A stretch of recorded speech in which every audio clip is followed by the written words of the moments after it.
હાસ્ય આપણી કોલેજો વિશે. લેખક રતિલાલ બોરીસાગર.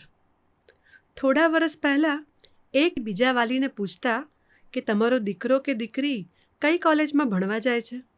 હવે સત્યના આગ્રહી વાલી પૂછે છે કે તમારો દીકરો કે દીકરી કઈ કોલેજમાં જાય છે. કોલેજમાં જવું એટલે ભણવા જવું એવું સમીકરણ હવે જૂનું થઈ ગયું છે. ખરેખર તો કોલેજમાં જવુંનો અર્થ ભણવા સિવાય ઘણા માટે જવું એવો થાય છે. આ ઘણામાં શેનો સમાવેશ થાય છે તે કોલેજનો વિસ્તાર, કોલેજની સંખ્યા, પ્રિન્સિપાલની ઉદારતા અને અધ્યાપકોની સહનશક્તિ અને વિદ્યાર્થીઓની હિંમત અને સાહસિકતા પર આધાર રાખે છે. તમે કોઈ કોલેજ પાસેથી પસાર થશો તો તમને રંગબેરંગી કપડાવાળા યુવક યુવતીઓના ટોળા આમ તેમ ફરતા અથવા ઊભા વાતો મજાક મસ્તી કરતા દેખાશે.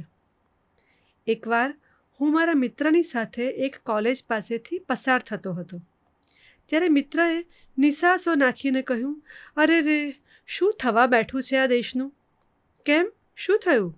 મેં ચિંતાતુર સ્વરે પૂછ્યું. આજે સવારના છાપું વાંચી શકાયું ન હતું એટલે દેશ પર આવી પડેલી આફત વિશે હું અજાણ રહી ગયો હોઈશ એમ મને લાગ્યું. અને નાગરિક તરીકે મારા માટે આ સારું ના કહેવાય એવી ગુનાની લાગણી પણ મારા હૃદયમાં જન્મી. આ છોકરા છોકરીઓ ભણવા માટે કોલેજમાં દાખલ થાય છે પણ આમ બહાર રખડ્યા કરે છે. આ લોકો દેશને કેવી રીતે ચલાવશે? મિત્રે ફરીથી પ્રલંબ નિસાસો નાખ્યો. આઝાદી પછીના આટલા વર્ષોમાં દેશનું એટલી હદે બગડી ચૂક્યું છે કે હવે કોઈ પણ માટે દેશનું વધારે બગાડવાની તકો ઘણી ઓછી છે. તમે મારી વાત મજાકમાં ના ઉડાવી દો. તમને કંઈ થતું નથી આ છોકરા છોકરીઓને આમ હરતા ફરતા જોઈને? થાય છે ને, ઈર્ષા થાય છે. આપણે બહુ વહેલા જન્મી ગયા ને બોચિયાની જેમ ભણ કર્યું. આ સમયમાં જન્મ્યા હોત તો આપણે આ લોકોની જેમ લહેર કરતા હોત ને. આપણે સિરિયસલી ભણ્યા તોય દેશનું બગડતું અટકાવી શક્યા? મિત્રે પ્રતિવાદ ન કર્યો પણ મારી વાત એમને ગળે ઉતરી હોય એમ લાગ્યું નહીં. અમે છૂટા પડ્યા ત્યાં સુધી એમણે નિસાસા નાખ્યા કર્યા.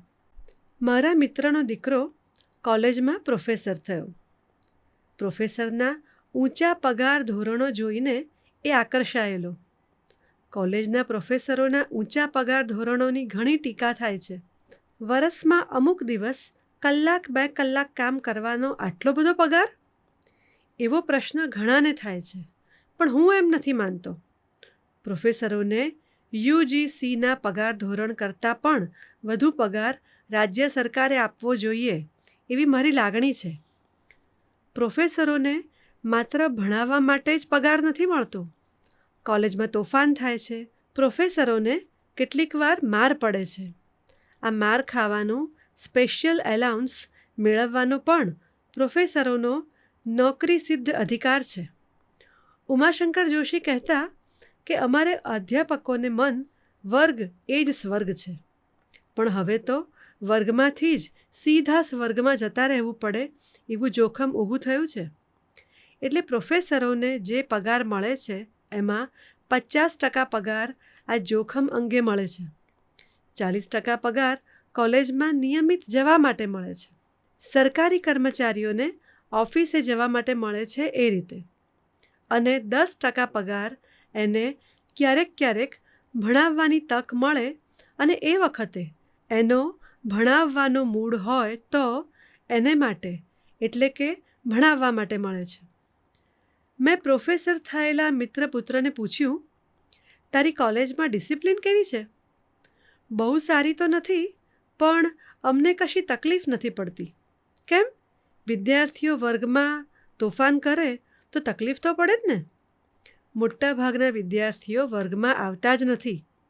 કોઈક વાર ચેન્જ ખાતર એ લોકો વર્ગમાં આવે છે ત્યારે તોફાન કરે છે પણ એ વખતે અમે પ્રોફેસરો વર્ગમાં નથી જતા.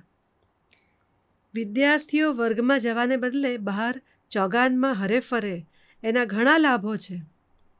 એક તો ખુલ્લી હવામાં ફરવાને લીધે સ્કૂટર પર બેસી શિયાળાનો સવારનો તડકો માણવાને કારણે આરોગ્ય તો સારું રહે જ, પણ ઝાઝો સમય બહાર ચોગાનમાં ગાળવાને કારણે યુવક યુવતીઓ એકબીજાના નિકટના પરિચયમાં આવે છે અને એને પરિણામે એમના જીવનનો મહત્ત્વનો પ્રશ્ન, લગ્નનો પ્રશ્ન ઉકલી જાય છે.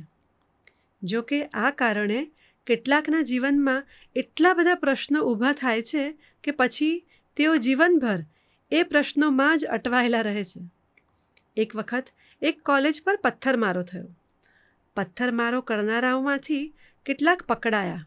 એમાં 55 વર્ષની ઉંમરના એક પ્રૌઢ સદગૃહસ્થ પણ હતા.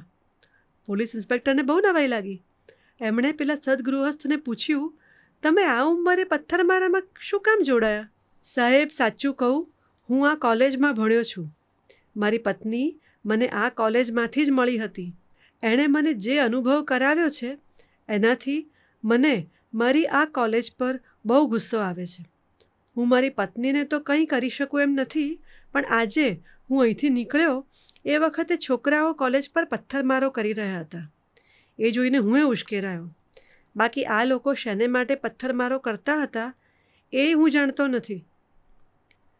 આવું જો કે જૂજ કિસ્સામાં બનતું હશે.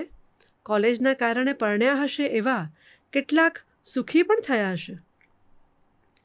4 વર્ષ અગાઉ કોલેજમાં કેમ્પસ ફી દાખલ કરવામાં આવી હતી. એ વખતે કેમ્પસ ફીનો સખત વિરોધ થયો હતો.